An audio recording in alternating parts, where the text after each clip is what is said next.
Okay, so Thank welcome everybody. Thank you for being here with us, and especially thank you, Dan, for help us not only to dedicate your time to us, but also to get help us one step closer to Tokyo. I really hope you guys enjoy this talk. Dan has a lot of things to tell to all of us, and I hope you enjoy the entire full talk. So without anything more to say, welcome, Dan. Thank you for being Hello. here. Hello. So would you like me just to go through how I got to where I am in animation, how I ended up in that? I can. Yeah, I want to ask you before we start, how was the Dan before Phineas and Ferb? I mean, I've been drawing since I was a very, very little kid. My mom kept stuff I drew when I was 2 years old. I didn't realize how advanced it was until I had a 2-year-old myself who was way ahead of the curve as an artist, but still I could see how, I've got it hanging up in the hallway to my daughter's room. It's a chimpanzee and a giraffe and Clarence the Cross-Eyed Lion from Daktari and a jaguar, and they look like those animals. And when I realized, oh, a 2-year-old isn't even really speaking in full sentences yet, I realized why my mom had kept that. So I kept drawing and drawing all the time. It was something I was fascinated with, and I got better at it very quickly. I was sort of a child prodigy artist. I would go to these juried art shows all through the Gulf Coast. I grew up in Mobile, Alabama, and I would just send my art in, and they would accept me, and I would get there, and I would be, 20 years younger than the next youngest artist they had there. So I was like 11 years old and going to these art shows, and I just started making a living doing art, which I think anybody that gets to do that, it's a lucky thing. But I was doing pen and ink, animals and scenery and stuff like that, very, very illustratory, very, very realistic. And I sort of got burnt out on it and didn't draw for a while. And then I was going to school in Alabama. I was going to the university there, and they had a campus cartoonist contest advertised in the paper.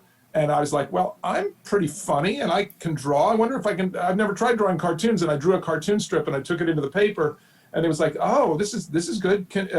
We could pay you $50 for it. And I'd drawn it in about an hour, and I was like, that means I'm making $50 an hour. But it was a weekly newspaper, so I was really only making $50 a week is what it really got down to.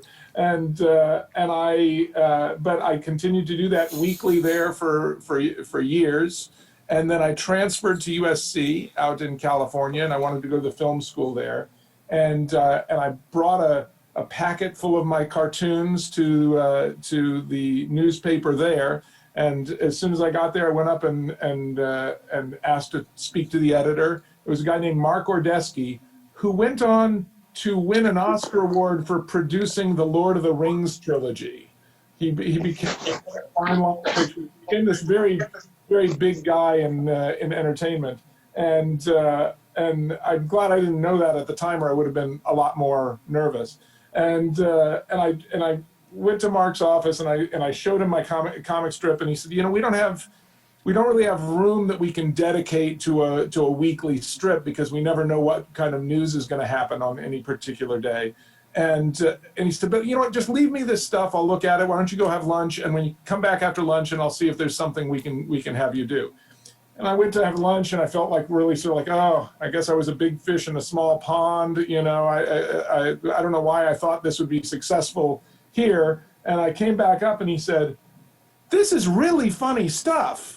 We still can't give you a weekly strip because that's not how it works. But if you could do one every day, then we could just budget that space and that space would always be yours, but you would have to give us one every day. And inside, I was thinking, there is no way you can do this every day. You think about this all week and then you do it at the last minute. There's no possible, do not tell this person, yeah. And then I heard my voice go, oh yeah, sure, no problem. and it was this little lie that I had to contend with for them, like 5 years, I think I did the comic strip there. And so every day I had to write something funny and draw something funny. And it really taught me how to be a writer, because very soon when you're doing a daily comic strip, it's not just one joke. You start telling a story over the week. And that's really what turned me into a cartoonist. And then I answered an ad looking for storyboard artists on the Teenage Mutant Ninja Turtles when that was first starting out. And I went and worked there for a while I was doing the comic strip. And then I got a job on The Simpsons, doing character layout, which is like the main animation poses. And that was going really well, but then they were laying everybody off for the end of the season. They would lay everybody off for like 4 months and then hire them back for the next season. And they were laying people off, and I went and applied for work at this at Nickelodeon on this show called Rocko's Modern Life.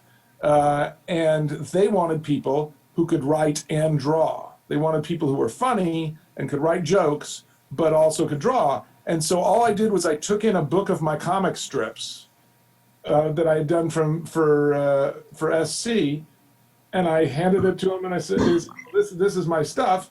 And it was Roger Chasson who animated Jessica Rabbit for Roger Rabbit, and he just flipped through, yeah, he flipped through like the first 3 or 4 pages, and then he did everything, and I and said, "Okay, you're hired." It was literally the easiest job interview I'd ever had. He's like, "Oh, this guy can draw and he can write. You're hired. Can you start on Monday?" And I was like, "Yes, I can." And then suddenly I was actually writing and drawing for TV, and that was the most fun job I had ever had. So I was like, I just want to do this for the rest of my life. This is what I want to do. And because there were not a lot of shows being done that way, most shows like The Simpsons and almost every other show other than Ren and Stimpy at the time were being done where somebody would write a script, and like where all of the words were all set in stone, and they would give it to you and you would illustrate that script in storyboards. But this show was saying, here's an outline of basically what we want to have happen in this show. Just go nuts. Do whatever you want. As long as you make us laugh at the end of the week, then it's in. And the freedom of that was so great. And it also put me in a smaller list of people so that when other shows wanted someone who could write and draw, they knew, oh, you've already done this before, because it's a smaller talent pool. There's a lot of people who can draw, a lot of people who can write. The people who can do both of those is a very smaller segment of the population.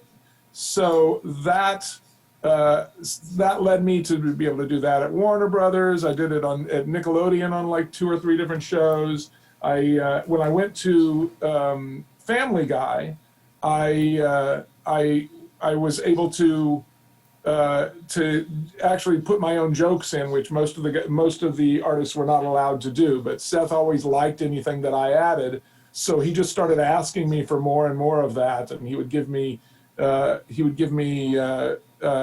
scenes that he felt like, okay, this is something we should give to Dan because he's going to put in a bunch of visual gags and it'll be really funny. So we could sit in a room and try to figure out what the visual gags are, or we could just give it to Dan and we'll go on with our lives and go on to the next show and the next episode. And he used to call me the 13th writer. Like they had like 12 writers in the room, and then they would. And he said, "And we're just going to punt this to Povenmire and let him go with it." So like for a long time on Family Guy, I was in charge of all the musical numbers and any of the sequences where it was just a bunch of visual gags. Like he would come in and he would say, he would say, "Hey, I got like 2 minutes, and I want a bunch of gags of democracy sweeping across Iraq and it changing everything into a democratic country like the U.S." And he'd say, "So you got 3 minutes, go," and then I would just come up with all that stuff and put it in. That was a really fun, really great show. I think it's one of the funniest shows on TV at the time, for sure. And I was getting to do whatever I wanted. I was directing my own episodes. I could also take any section of somebody else's episode that I wanted. I could take it, and any section that Seth wanted me to have, he would take it and give it to me. He would say, like, "Okay, Cindy's directing this episode where Peter plays for the New England Patriots and gets in trouble for celebrating too much in the end zone. And the thing that gets him really in trouble is that for his touchdown dance, he does the entire Shapoopy musical number from Music Man." And so here's the track. Listen to it on your way home. He gave me a CD, and I listened to it on the way home, and it just went on and on. There's like a dance break in the middle that's like 45 seconds long, which is a huge long time in animation. And I remember just getting really excited and terrified by that, because it was a lot of time to try to fill with something interesting happening on screen. But when I look back on that I felt like if I do this right, it'll be a scene that people remember from this whole series. And I get people call me out for that all the time. It's like, "Did you do the Shapoopy number?" And I say, "Yes, I did that." It was a lot of fun. I would never have even left. A lot of my friends who were there when I was there are still there, 15 years later. Whereas I would probably be there if I had not sold my own show, because that's it's the one thing I would have left for, and I think that it is the reason that I got Phineas and Ferb. I had been shopping Phineas and Ferb around. My writing partner on Rocko's Modern Life, Swampy Marsh, and I created Phineas and Ferb in 1993, and it didn't go on the air till 2008 or 2007, I guess.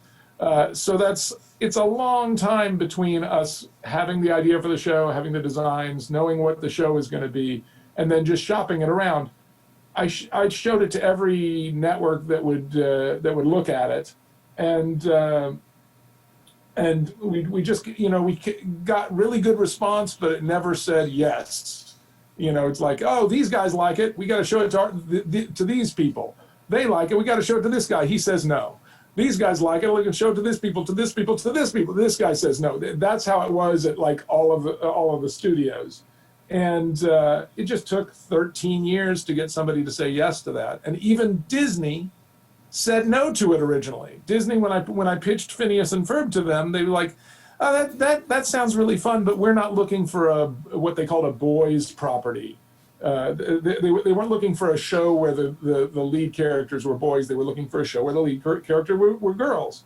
And they said, "So you get rejected by Disney?" I got rejected by Disney. They said no, and they said, "But we'll keep if it's okay with you, we'll keep the little packet." I had a little pitch packet with all the character designs and a description of the show, and that usually means that they're just going to throw it away when you leave anyway. But a year later, I get a call from Megan Cole at Disney, and I got a message on my machine when I got home from work, and I was like, "Hey, Dan, this is Megan. I know it's out of the blue, but we want to option Phineas and Ferb. So what's your agent name? What's the name of your agent so we can talk to them?" And I was like, "Oh, I'd better get an agent," because I didn't have an agent at the time. I was like, "Okay, well," so I had to call around to get an agent. But I also had to figure out, wait a minute, Swampy had moved to the UK. He was living in England at the time. And I had to go, okay, wait, how far ahead of us is the UK? What time is it there? And I figured, okay, no, it's like 4:30 in the afternoon. I forget what time. I figured he's probably awake, and so I called him and said, hey, I think I may have sold Phineas and Ferb to Disney. We're probably at least going to get a pilot. If we get a series, are you going to come back and work with me? And he said, that sound you hear is the sound of me packing. And I said, okay, good. So I had always felt like Phineas and Ferb was that, I had a bunch of shows that I was pitching around, all of which I liked. But Phineas and Ferb was the show that I really wanted to see. I felt like this is the show I would want to watch. So somebody out there has to let me make this show. That's what I want to ask you. Yes. So with all of this happening in your life, how do you start creating Phineas and Ferb? How the show comes up?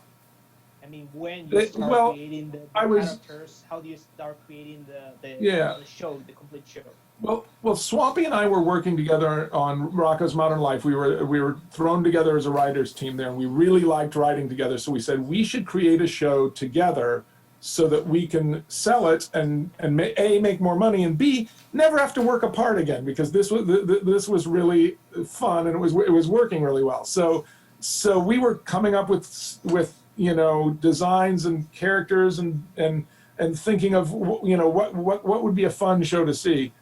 Hold on one second. I have the original Phineas in my hallway. I'm gonna go get it and bring it here. Hold on. Show us. It's, oh my god, I love it. Okay, so this is it. See if I can get it near the thing. So I was in a restaurant in South Pasadena. That's him. He's drawn in purple crayon, and I was in a restaurant in South Pasadena where they give you butcher paper to put on the table instead of the tablecloth. Where can I put this so where it won't fall? Hold on a second. Put it right back there. There. And they give you a butcher paper on a tablecloth and give you crayons to doodle while you're waiting for your food. And that's just what I drew. I was thinking, I've never seen a character whose head is a triangle, Everybody sort of starts with a shape. The Simpsons, or Homer Simpson's a fire plug, and Bart Simpson is a coffee can, and you come up with all these shapes, and I like the fact that they were using unusual shapes, but I've never seen anybody design a character whose shape was a triangle, and so I was like, I wonder if that's even possible, and so I drew that. I drew him again. My wife looked at it and said, "Ooh, who's that?" And I swear to God, this is what I said. I said, "That's Phineas. This is the show I'm going to sell someday." I said those words to her at the time because he looked like a Phineas, and I just knew looking at it that it was an unusual enough drawing, and he had automatically a personality because of the sharpness of the shape. And so I went home and I drew Ferb and Doofenshmirtz and Perry that night, and I brought it into work, and I showed it to Swami and said, "How about these guys?" And we sort of created the whole world based on those characters. So how do you come up with when you already got the figures of the characters? How do you think of the personalities that each and every one of them should have? Well, for me, it's always what the character looks like gives you a feel for who they are. I knew it was going to be an evil scientist for Doofenshmirtz, so I sort of drew him to look like an evil scientist. But Phineas looked like this kid with a lot of chutzpah and a lot of self-confidence to me, and I just felt like that was who he was. And Ferb, I drew him as this guy with this really small mouth and big eyes, where one eye is bigger than the other, and I just felt like he was the quiet one. Perry the Platypus as a secret agent. We added Doof and Perry because Swampy and I always like to do chase scenes or action scenes, and so we added them so that we'd have an opportunity to do a lot of chase scenes and action scenes. And as the show progressed, we did do that occasionally, but most of the time we just got comedy out of them. It was really a lot of them, we found that it was much more interesting how their relationship developed, where they were sort of these frenemies, where they're sort of the most important person in each other's lives. they fight. It reminded us of the sheepdog and the coyote in the old Warner Brothers cartoons, where it's like, this is their job, this is what they do, they fight, but they're really the most important person to each other. They're really good friends. That was how do you come up with so catchy songs and a lot of songs that each and every person in the world loves? That's just how we write songs. I was in a band for many years, and I felt like we were in a really fun, crunchy pop band when everybody was looking for the next Nirvana. So they were looking for this grunge angst music, and that wasn't what we did. We wrote songs very similar to Phineas and Ferb songs. They were catchy, poppy songs. And to me, the one skill that I'm always glad that I have is I can write a good pop melodic hook. I can write something that people will stick in people's heads. And so, we started writing songs for the show. We wrote the theme song while we were writing the pilot. We wrote the Perry the Platypus song literally in 1 hour in between two meetings we had at Disney. Swampy I was saying, we were thinking about what that music would be, and he said it would be cool if it was like something that somebody was singing, so that kids could sing it when they're playing that. If the show's a success, I can imagine like kids pretending to be Perry the Platypus and singing something like doobie doobie doo ba doobie doobie doo ba, and I was like, well, they should sing exactly that. So I picked up the guitar and started playing that, and then we went on Wiki, and I was like, well, what exactly is a platypus? What does it say about platypuses in Wiki? And if you look on Wiki right now, the opening line is in there. It says, a platypus is a semi-aquatic egg-laying mammal. That's what Swampy read, and I said, of action. And so it's a semi-aquatic egg-laying mammal of action. And then it was like, oh, good, we have Wikipedia writing our song for us. But so we had the theme song, we had that one, and then one of the first episodes we did was the one with Gitchy Gitchy Goo, the episode called Flop Stars, and it's got that Gitchy Gitchy Goo means that I love you. That was just the first, like we said, we want to write a silly pop song with nonsense lyrics. We had like all these things we wanted it to hit, and so that was literally sort of the first thing that came out of my mouth when I was playing those chords, and so we went in and we had our composer do real good productions of those songs, so they sound like finished songs. And we played them at like the third pitch meeting once they had picked up the show, and the executives, their only note, we did the pitch for the entire episode, and then we played them the Perry the Platypus theme and the Gitchy Gitchy Goo and the theme song, and the executives' only note was, wait, can we hear those songs again? And we played them the songs again, and he said, who wrote these songs? And I said, Swampy and I wrote these. And he said, you guys are great songwriters. Can you write a song for every episode? And we were like, yes, we can. We can absolutely do that, because that was sort of what we wanted to do. We were hoping to have, to convince them to let us do that. And then they asked us for it. And so we ended up writing 400 some songs for the show, something like that. And it wasn't all me and Swampy. Some of the other writers were also musicians, and they would join in too. And then as people got more comfortable, because we had all these writers in all the storyboard artists, they would sometimes come in with part of a song, and I would say, okay, it needs a chorus, but it's a good start, and we would come up with a chorus for it, or occasionally it would be just the way. We had one board artist named John Colton Berry, who is one of my favorite songwriters, and like we were in bands together in college, like not in the same band, but we would go see each other's bands play in college. And his dad wrote like, I don't know how many hit songs. He was one of the old Brill Building guys, Jeff Barry. He wrote Sugar Ba-Da-Da-Dum Bum Bum, Ah Honey Honey. You know, like, he wrote all of these huge hits from the 50s and 60s. And so he has a lot of those genes in there. So he would come in with a song, and sometimes it would be complete, and I wouldn't have to do anything to it at all. And I'd go, okay, my work here is done. Okay, well, we're going to put that in. Probably the most popular of those is Little Brothers, that Stacy sings in one of the songs, in one of the episodes. I had nothing to do with that song at all. He came in and it was completely done, and I was like, okay, moving on. What else are we going to do now?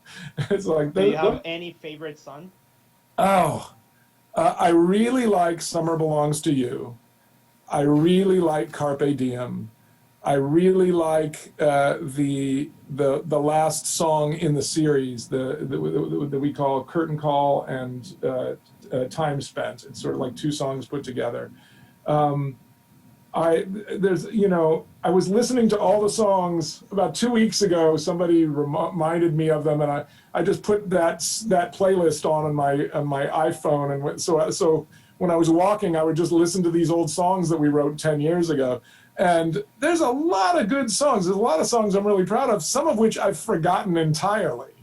People will ask me to play these songs on the guitar at parties occasionally. They'll say, hey, can you play this song or this song? And there's some songs I remember, but there's the vast majority of them, I'm like, I wouldn't even remember the words to this song necessarily. I wrote this, for an hour at Disney 12 years ago and have not really played it since. So, it's like I would have to listen to it and figure it out as though it was like a song on the radio. So how do you figure out the best relation between the characters? I mean, between Phineas and Ferb, between Perry and Doofenshmirtz? Yeah, well, those were both relationships that were sort of dictated by our decision to not have Ferb talk really much at all. Ferb would go, he would say one line every episode, and so we thought of Phineas as like this used car salesman who just happens to have really great cars. So he's not being disingenuous at all. He was, he was just a constantly positive guy about everything, and we made this decision early on. When we first started writing the pilot, that we were going to have all the characters be nice to each other, and nobody would would say mean things. We wouldn't try to get humor out of somebody saying something mean or something shocking. We would try to just make it this sort of innocent show while still trying to put edge into it all the time. And it was almost sort of like a dare to see whether or not we could even do that, because the easiest place to go for humor is to say something mean or say something shocking. That's the cheapest laugh you can get. So we decided to do the opposite and try to make a show where nobody said anything really mean. Nobody was ever motivated by meanness. Even Doofenshmirtz, who says he's motivated by evil, is really not an evil guy. He's just trying to get the attention that he never got from home. And that's what was great about the Doofenshmirtz backstories. That wasn't even me and Swampy's idea. That was John Barry and Chris Hedrick. First season pitched us the lawn gnome backstory, where we find out why he wants to destroy lawn gnomes. And that was just basically, we had put that in the story. And he said, why is he trying to destroy lawn gnomes? We're like, I don't know, you can make up a reason. And they gave us this long backstory, and we were in tears laughing at it when they pitched it. And it was like, okay, definitely we're keeping that. And then the next episode, they gave us the backstory about his birthday and how both of my parents failed to show up. And we loved that. And we did it, and that became something that was almost in every episode. There was some little bit of a backstory that sort of hinted at why this guy is acting out. And I think that was a difficult thing to do first season, was trying to keep all the writers, because the writers would pitch a line and I'd say, no, they wouldn't say that, that's too mean. And they'd say, well, do these characters have any personality? And we said, yes, but it's just not the personality you've written on the last 12 shows you've written on. We're going to have to think of a different way to make humor. And that confused people at first, but as soon as they got into it, I felt like it was much more satisfying, because you're doing humor that can make an adult laugh, but also is not making the adult uncomfortable if the kid asks why he laughed. You know, we were always trying to aim for the adult in the room, but not exclude the kid as a member of the audience. And once you get accepted by Disney, and once you see that Phineas and Ferb start growing and growing, and more people start seeing the show, how do you start the preparation for the first movie? Oh, for the first movie, they wanted a movie from us, but they didn't want us to stop making the show at the same time. So we were actually making that movie while we were doing the show, which is probably the busiest I've ever been, and I'm a pretty busy guy most of the time. It was a crazy amount of work, and there was also, at that time, there was also a lot of ancillary projects going on around Phineas and Ferb. Like, you know, Doofenshmirtz had this web show for a while, and we did this Phineas and Ferb interviewing live action guests on Phineas and Ferb Take Two, and all of this, you know, interviews and stuff like that. And also I was making a movie, and a movie for the channel, what they call a DCOM, a Disney Channel original movie, and producing the show at the same time. And it was a little insane. We did something on that movie that I would never do again, because it didn't actually work really well, which was, we wanted to make the movie the same way we made these 11-minute shows, which was, we'll give a section of the movie to two artists who are writers, and we'll give them an outline and say, okay, you've got from this part to this part, go. And then you guys have from this part to this part, go. And just go from an outline, and you get to make up the stories, or make up the lines of dialogue and the jokes and all that sort of stuff. But the problem is that two board artists who do that really often go off on all these tangents and spend time on if I go this way, I can get to this gag, to this gag, to this gag, to get this gag. And it's not moving the story forward. And what you need in a feature, you need the story to move forward. So we ended up getting a storyboard for a feature that was really funny, but nobody could watch it because it was like 6 hours long because people had gone off on their own tangents all the time. And so I started cutting stuff down to, okay, no, what we really need is to get from A to B as quickly as possible. There are a couple big set pieces, and then everything else really needs to go from here to here as quickly as possible, while and still have it be funny, but don't go off on all these tangents. This is a big story we're trying to tell. So what ended up happening in the long run is that me, the co-director Robert Hughes, and Kyle Menke, one of our head board artists, redrew almost every drawing in that show. Like 80% of it is me and Kyle redrawing, and then we would have to redraw it because we would cut all those gags out, and then it wouldn't be funny. So we would have to rewrite after we had cut it down, and rewriting meant redrawing. And then, you know, it was just like doing the whole movie twice. And so for this movie, we've got a movie coming out on Disney Plus, August 28th. They just announced the release date, August 28th on Disney Plus.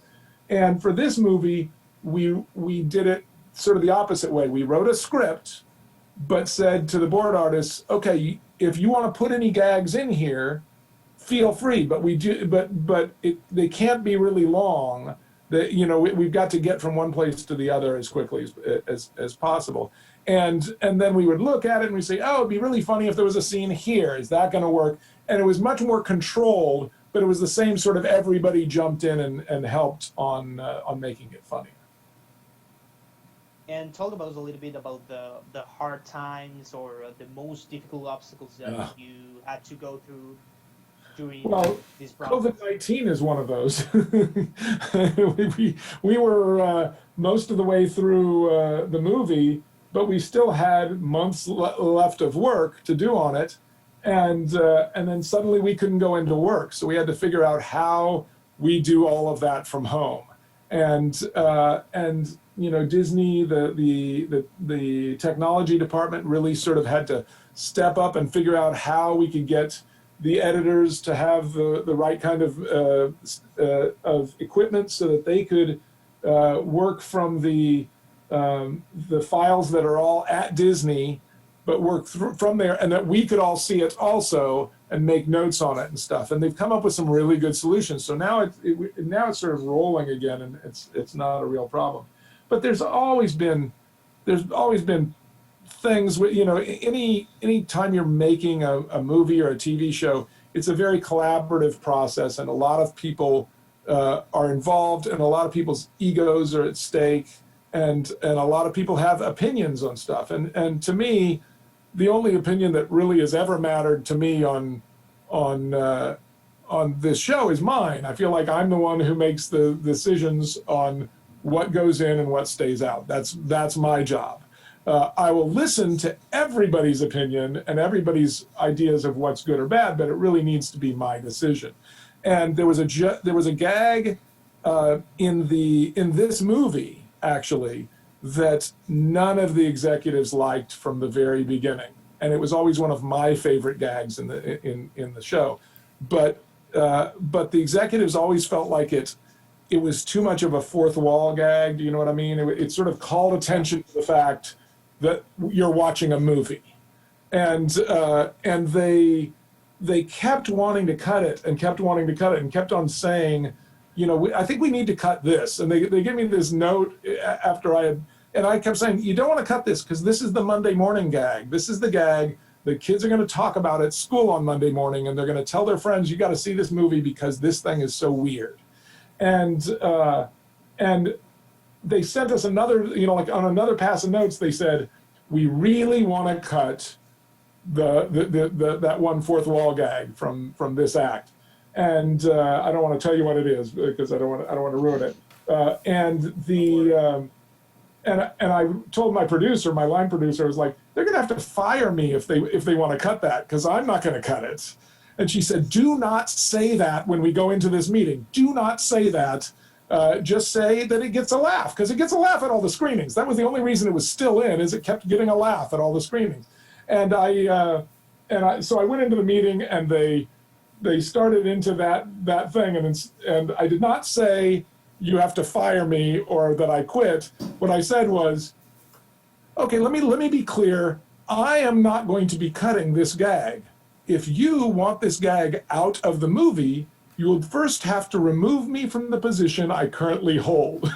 And my producer said, okay, you didn't say fire you. Okay, you said it some other way. But that was sort of a difficult conversation to have, where it was really just like, I am not going to be cutting this. You're going to have to figure out whether or not, that's okay with you, and I'm perfectly okay to go out the door. And I think that when you put it that way to people and you don't say it meanly, I think you usually win those arguments, because the most passionate voice in the room always wins an artistic argument. And that's more passionate. They're not ready to walk away from their job for their note. The other thing that the footnote to that is they always grumbled about that still being in the movie. But when they did the audience test, all the kids who were like 19 to 24 who grew up on Phineas that watched it, they all put that as their favorite scene in the movie. And so I was like, see, I know my audience. So we'll see if people know what scene that is when they see the movie. I think it'll be pretty obvious. So what do you think, to summarize this part, to complement this not conventional show, what do you think that were the most important pillars that made Phineas and Ferb one of the most popular shows in the world? I think it's two things mainly. I think it's sort of the innocence and sweetness of the characters. I think that was a real good decision because it made parents want to watch with their kids, and sort of the adult humor without being, you know, dirty humor or double entendre. The stuff that was aimed at the adults made them want to, you know, like see it with the whole family. We heard that all the time. It's the one show that my whole family watches together. My 5-year-old, my 7-year-old, my 15-year-old, my wife and myself all watch this together. I think there's that. I think that the songs help a lot. I think the songs are the closest thing you get to immortality in cartoons, because, you know, I don't remember a single episode of the Archies as far as what happened in it, but I can still sing Sugar, ba-da-da-dum-bum-bum. I can still sing that song, but I don't remember any of these stories in the Archies. So I think that those things combined really helped it sort of hit a zeitgeist and become this enormous hit that it was. And hopefully those things, you know, those things are the things that are going to get people who are older to come back and watch it when we put it on Disney Plus. So, do you have a personal advice to all the members, to all the participants that are watching you today, and to all of the people that wants to start a career in the animation world? Oh yeah, I think. Well, first of all, I highly recommend animation as a vocation. You know, it's like you have deadlines. There is stress occasionally, but the worst day of my career is probably better than the best day would have been doing something else. You know, it's so much fun. Really, I get paid to do everything that I would do if I was unemployed, which is I'd just be sitting around with my friends, trying to make each other laugh, telling stupid stories, talking in silly voices, drawing silly pictures, and writing stupid songs. I would be doing those things if I was unemployed, and I've somehow figured out a way to have people pay me money to do it. So that's a good thing. I would say draw all you can. There's 2 books I can recommend very wholeheartedly. There's a book called Cartoon Animation by Preston Blair, which I think everybody who wants to be in animation should get that book and memorize it. The other book has sort of a silly title, but it's a great book on art and storytelling. It's called How to Draw Comics the Marvel Way, and it's by Stan Lee. And if you get those books, you'll be well on your way to understanding what you need to do. And just know that those jobs do exist. It's very hard for someone who's not from LA. I didn't even really think of animation as a career myself until I really got here. That you don't have to even sell a show to make a good living as in animation. You can work as a storyboard artist. You can work as a character designer. You can work as a background designer. You can work as a character color artist, someone who drops the colors into the characters and figures out what they look like that way. You can do a background painter who drops the colors into the background. You can there's just all these specialized jobs that you can do. So whatever it is that you like to do as an artist, you can find that niche in animation. And I just say draw all the time. Draw, you know, everybody has 10,000 bad drawings they have to get through before all of their drawings are good. Get those drawings out as quick as you can, and don't censor yourself and go, oh, I don't want to draw anymore because this one wasn't good. Throw that drawing away and keep going. And don't fall in love with the paper. The first week I was on The Simpsons, I did a drawing of Homer and Lisa or something, and I brought it into my director, and she looked at it and she said, okay, well, I really like this part down. I like the top part here, but I think we need to, and she just ripped it in half. This drawing I had just spent an hour on, she just tore it in half and taped down another piece of paper and redid the bottom half. And she heard me gasp when she tore it in half because I gasped. And she said, oh, don't get attached to the paper at all. That's not the product. The product is the final product. And so after that, if I didn't like something I was drawing, I would tear that part off and put another piece of paper down. And, you know, like I was constantly putting together these Frankenstein versions of things. So don't get too attached to any one drawing. Do lots and lots of drawings. That would be my advice. And which aspect do you took from The Simpsons and The Family Guy and use it to your advantage in the show? In Phineas and Ferb, I think it's the flat-faced reaction to things.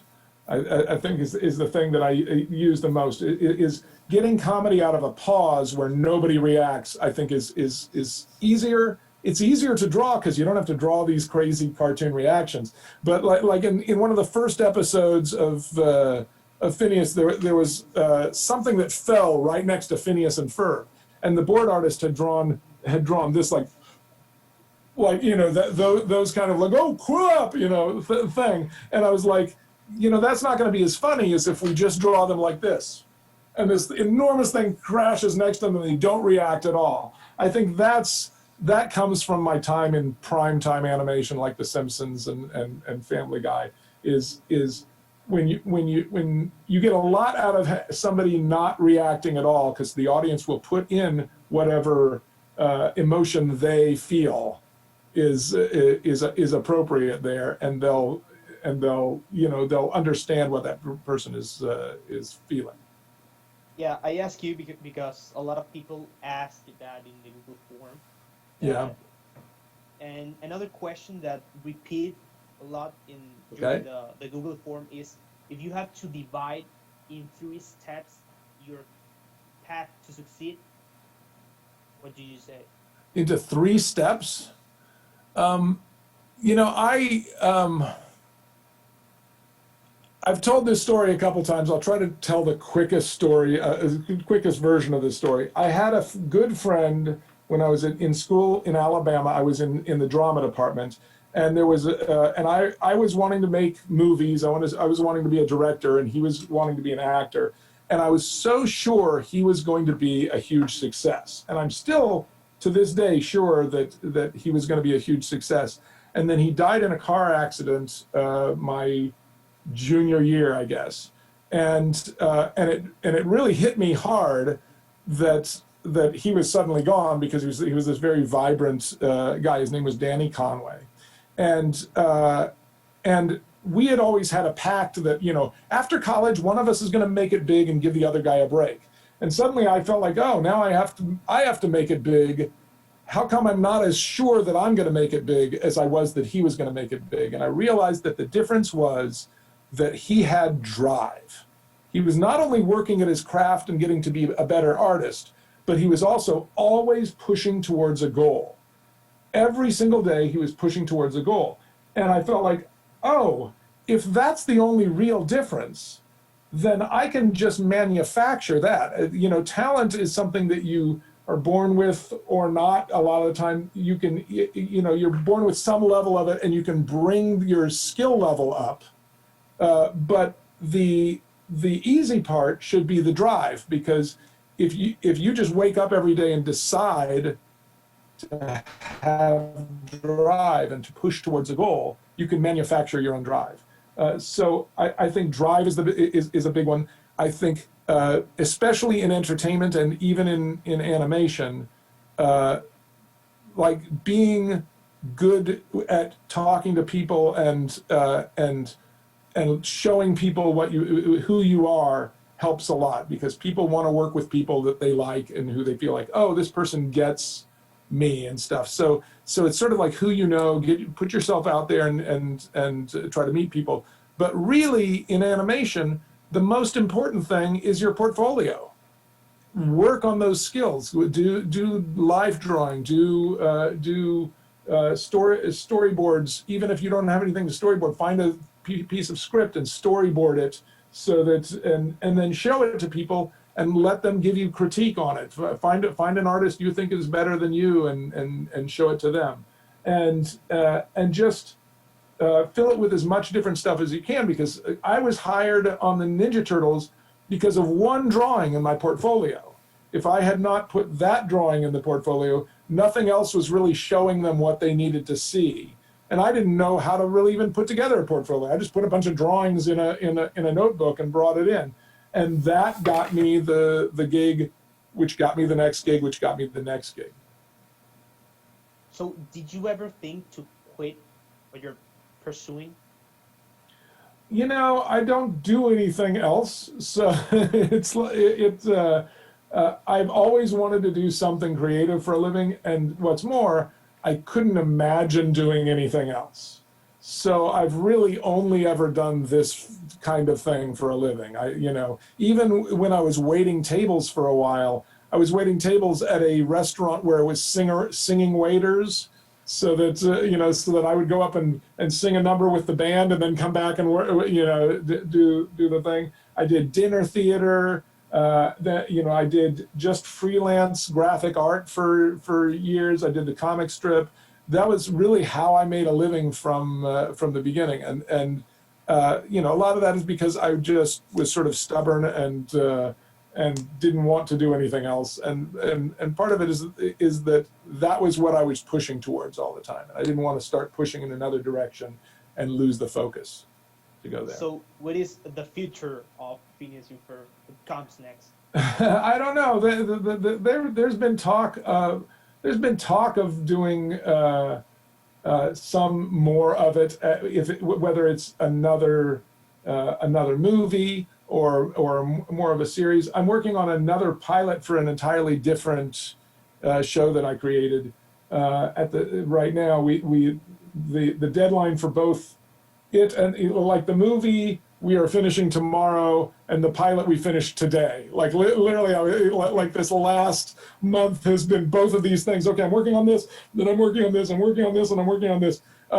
So I would certainly do more Phineas and Ferb because I love the characters. When we did a show afterward called Milo Murphy's Law that was only on Disney XD. It wasn't seen by a lot of people. The fans of that show really love that show, but it's not. It never reached the crowd that Phineas and Ferb reached.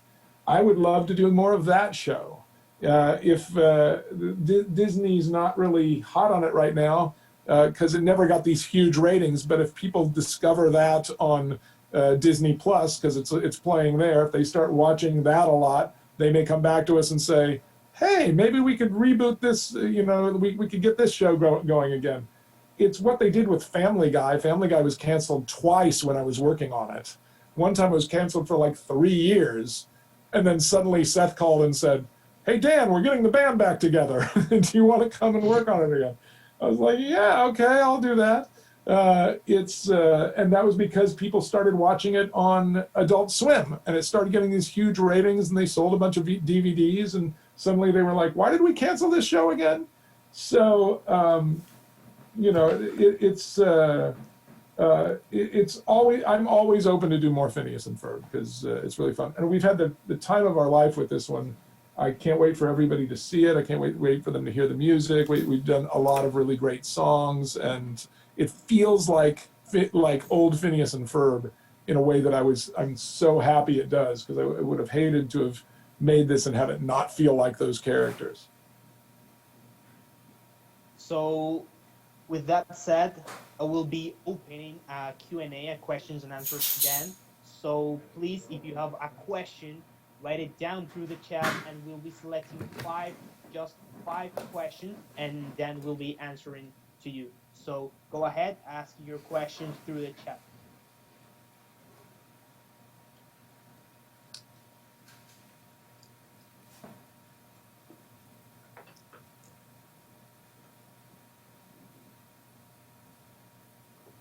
Dan, do you want to I can't one, or? I can't see the questions. They're zipping by so fast. I can't actually see. So why don't you pick one and tell me? Okay. And you know what? While you're doing that, can I share the screen, or is it going to mess you up? No, you can do it. Okay, I'm gonna share the screen. Hold on, and I'll draw something here. Okay, Here, can everybody see my my desktop there? Yes, we can see it. All right, so I'm gonna draw. Let's see. I'll draw.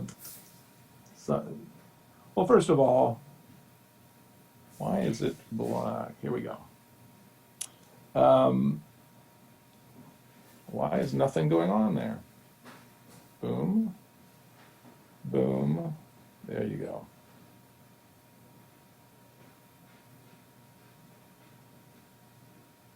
All right. Okay, we got a lot of questions. All right. Tell me the questions. I can answer questions and draw at the same time. Okay.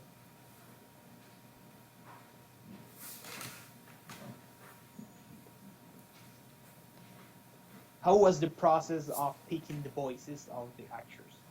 Oh, it was sometimes easy and sometimes very difficult. Phineas, we auditioned everybody. We auditioned so many people. I listened to maybe 1,000 different Phineas reads, and it just wasn't working. We actually recorded one voice, and once we put it to animation, we just realized it didn't really work. So there's Phineas, and then we had Vincent Martella come in, and as soon as he started talking, I knew it was Phineas.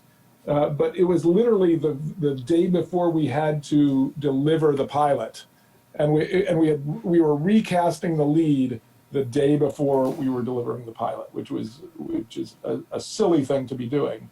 But we were so thrilled when we got him.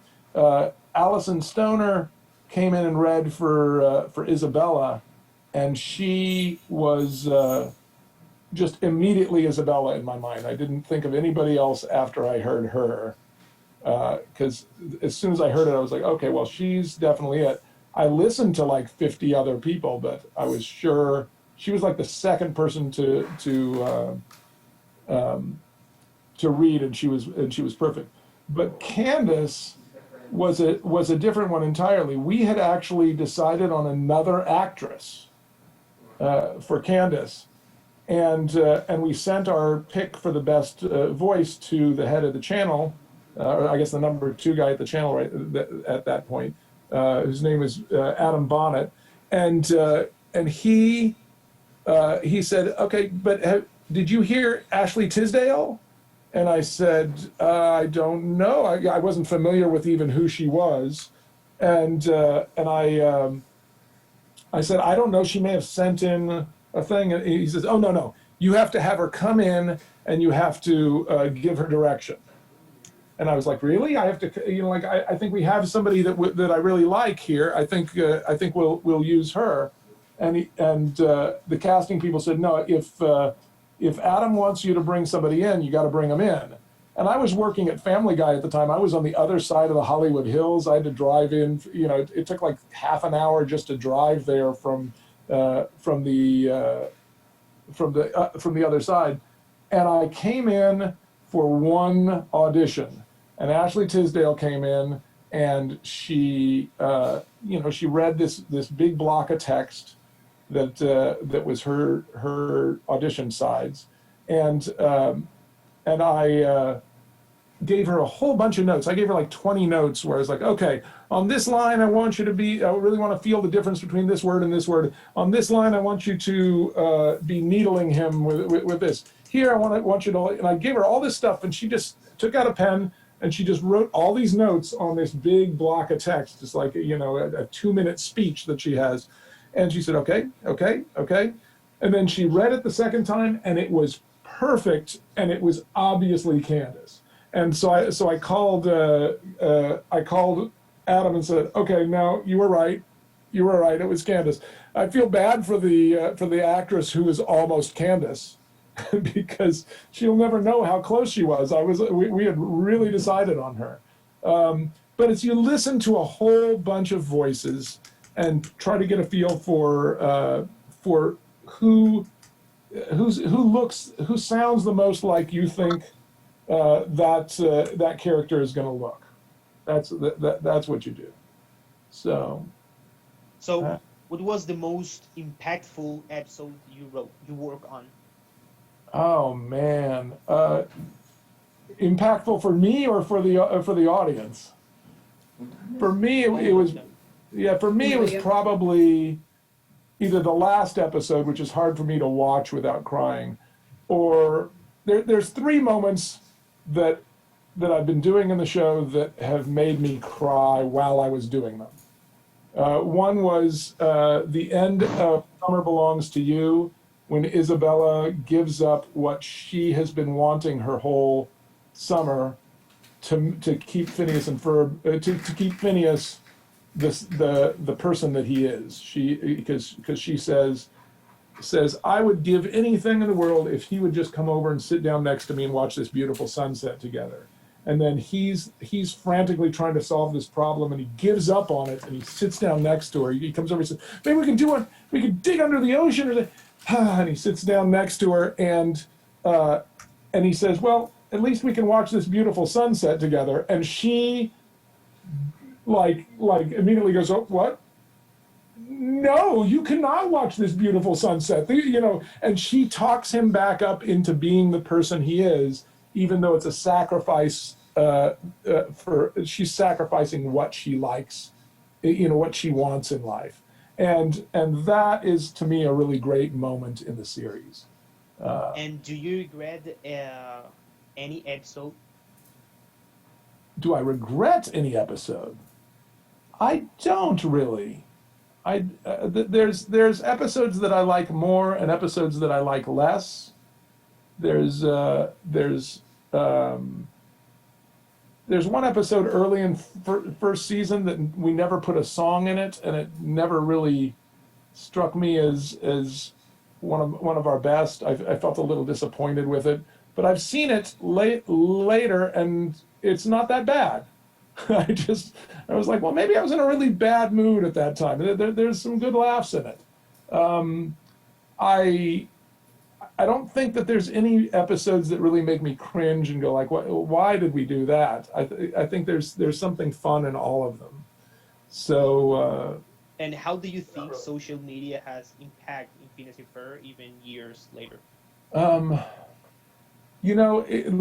I recently got on TikTok and found out that that's where all the Phineas.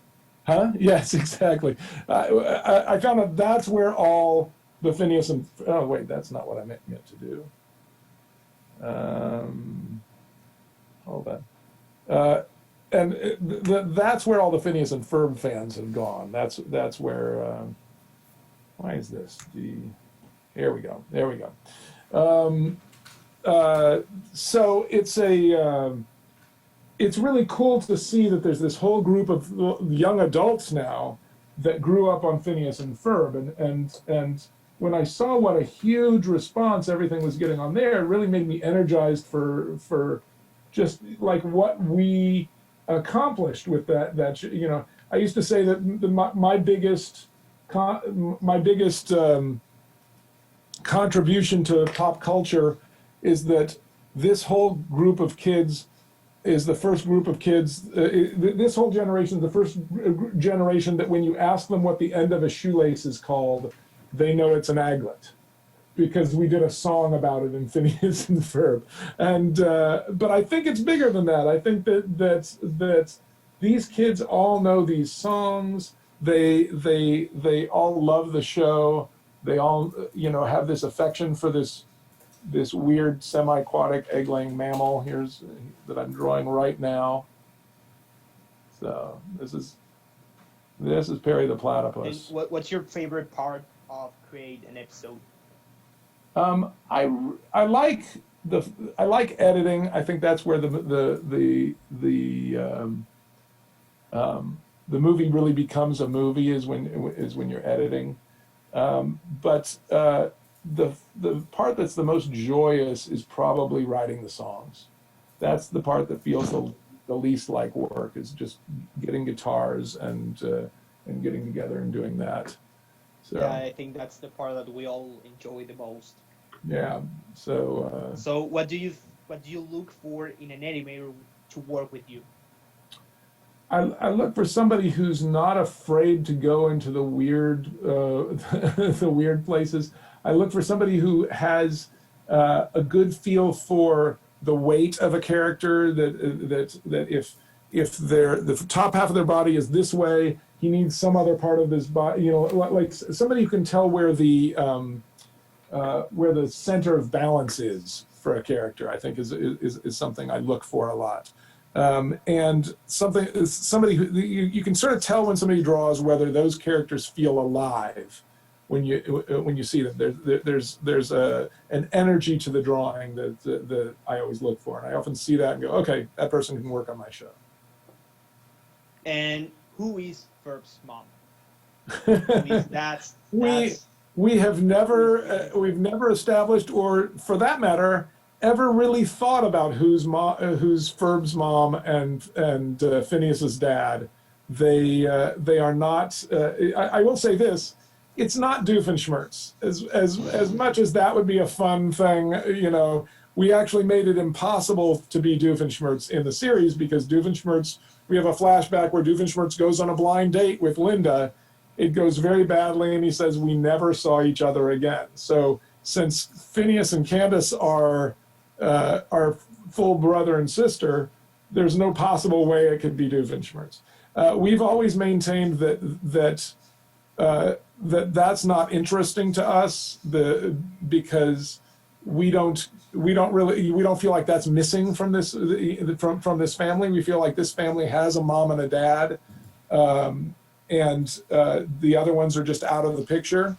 We've all known families like that where it's like, oh, this guy's not your biological dad. It's like, oh no, that was another guy. He's been gone since I was young or whatever. And there will be a new character in the movie. Yeah, in the movie or next episodes. There's a new character in the movie named Super Big Doctor that is I believe this has been announced. Maybe I shouldn't. I think I've seen this in today's press releases. There's a character played by a somewhat famous comedian that's the queen of the aliens, and she is in the series, and she's great. We really love her. We got to work with some really good people on the movie. So I hope I didn't just spill something that I'm not supposed to say. There's all these things they tell you, we're not talking about this yet, we're not talking about this yet, and stuff like that. But I'm pretty sure we actually, pretty sure we talked about this in the last interview that we did. So I think I'm not fired yet. And are there any secret or theory that you can tell us that no one knows? I can tell you that there's theories that have been going around the internet for a long time. There's a whole bunch of different theories about it all came from one. You know, there's a thing online that's the memes that are called creepypasta, that people write something that seems really creepy but seems like it might just be true, and then they make a meme of it and they put it up and it just spreads all over the place. There was something a while back that Candace was schizophrenic and that her brothers didn't exist, or they had died when she was young, or that there was one where Candace, the character of Candace is based on the diary of a teenage girl in Russia who killed herself. Like, there's all these horrible stories of you know, Candace is crazy. The boys never existed. Candace never existed. There's all these things. None of those are true. I can just tell you categorically, none of those are true. I can't tell you how many times I got asked if Phineas and Ferb was based on the schizophrenic diary of a dead Russian girl. And I was like, how would that even, like the meme said that the mom took this girl's diary to Disney and said, can you make a show out of this? And it was like, yes, that's how shows get pitched. Somebody brings somebody's diary and they say, yes, we want to make it. It just doesn't make any sense at all. None of those theories are true at all. So, who is your favorite guest star voice actor to have who participated in Phineas and Ferb? Ooh, that's a good question. There's not a voice actor, but we got to write a song with Slash from Guns N' Roses, which was really cool. And he appeared at the end of the movie. In the end credits, we did an animated version of him, and that was cool. I loved working with Ben Stiller. He's a big fan of the show, and he was just great. Christian Slater was really fun. We actually, when we did the Murphy's Law, when we did our next show, he actually called and said, "Hey, I'll do any part in this show. Anything you want me to do, I'll do." And we're like, "If we write you like a recurring role, would that be?" Yeah, absolutely. And so we wrote a role for him because he was the delivery truck driver that we followed around for a whole episode. Instead of following Phineas and Ferb, we followed the guy who delivered all the lumber or whatever they were going to need to build with. He was great. There have been people. Jack McBrayer is just a joy to work with. He plays Irving, and he was Fix-It Felix in Wreck-It Ralph. Wayne Brady came in and wrote a song with us because he's a musician and a songwriter, and so he helped us write the in the Empire song for the Star Wars special. We've got a lot of really great people. And are you close to other creators, other cartoon creators, animators like? Yeah, I mean, I have a lot of friends who are showrunners and animation show creators. There was one funny. I was telling my daughter about this the other day. There was one day where me and Swampy went to this Thai restaurant in Studio City, and we came in and it was sort of off lunchtime, and so it was pretty vacant. But there was us and one other table, and at that table was Craig McCracken, who did Powerpuff Girls, Gendy, who created Dexter's Laboratory, Rob Renzetti, who did I Was a Teenage Robot, and Carl Greenblatt, who did Flapjack, I think, and like one other guy, and it was like, and we looked around the restaurant and realized every single person in this restaurant is a show creator, showrunner for one of the cartoons on TV right now. So if somebody were to blow up this restaurant or if a plane crashed into this restaurant, it would cripple the animation industry. We were like, guys, is there anybody? And we started looking around to see if there were other cartoon creators going to come in at some place. But, it's a small group, so we hang out a lot. Alex Hirsch from Gravity Falls was in that group, I think. So that was the. What is Candace's motive to bust the voice? Huh? What was the motive, the motivation of Candace to bust Phineas and Ferb? Here's the thing about Candace is that she's not trying to hurt her brothers. She doesn't dislike her brothers. She gets irritated with them, just like any sister would, but she's really looking for fairness. She is not trying to hurt them, and she just feels like if I built a roller coaster in the backyard, I would get in trouble.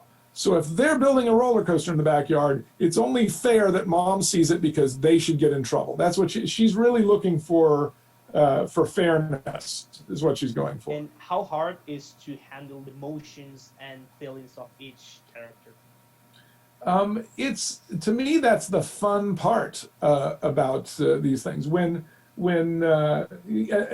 an episode called Act Your Age, which takes place 10 years in the future, and we get to see Phineas and Isabella get together. And that's another episode where when I was drawing that and writing that, I wrote that scene, I sort of rewrote that scene and drew that scene where they finally realized that they've had crushes on each other. And when I was drawing it, I came out and I pitched it to my wife and my daughters, and when I was pitching it, I started crying. And I was like, to me, that's the great part, because you know that there's going to be people who are emotionally moved by what these little drawings you've done do. It's like people think of them as real, genuine, people. They don't think of them as drawings moving, like a bunch of still drawings being projected at 24 frames a second. They think of them as real, living, breathing human beings. And that's, to me, the great part about creating stories and creating TV and creating movies, is that you get to make these people out of nothing that people end up feeling a real emotional connection with. And how do you thought about the end? How to end the show? Well, the end of the show was really sort of brought about by me and Swampy saying, "Hey, can we end this?" It was partially because we'd been doing it for 10 years, and Disney was starting to cool off on it a little bit. They felt like there's this big merchandise wave that we've had. It's sort of plateaued now, and we don't know how long it's going to go on. We've got 2 years of the show in the can already. We were way ahead of ourselves because we just kept going from season to season to season. And the seasons kept getting bigger. They were like 39 episodes instead of 20 episodes. And so we were at the end of that order, and we were doing 5-hour-long specials. And Disney was like, "We're not going to pick up another season until we're done airing this season. So you're going to have a long time where there's not going to be a staff of writers and artists here." And we were like, well, if that's the case, then if you pick up another season, we're going to have to restaff, and it's going to be a whole different group of people. And I'm not sure we want to do that right now. How about if you let us take one of these hour-long specials you've ordered and make that the last episode? And they were like, really? And I said, yeah, we've been doing this for 10 years. We could stop right now. But what's more important to me is that we get to say goodbye. Because in TV, so often you get canceled when you think you're doing well, and so the show just comes to a stop one day. And I felt like there were so many people all over the world who were so invested in this show, I wanted to be able to literally say goodbye to them. And that's why the end of that last episode really resonates for me, because it's those characters sort of looking back on their summer, and then it's those characters singing this big celebratory song about how great the summer was. And the lyrics are literally, "It's been a great summer, and we thank you all for coming along." And that makes me cry every time I see it. Because that was our chance to actually, because of the nature of the show that we made, and that it breaks that fourth wall all the time, that we were able to actually thank everybody who was watching the show for watching the show. Well, thank you very much, Dan.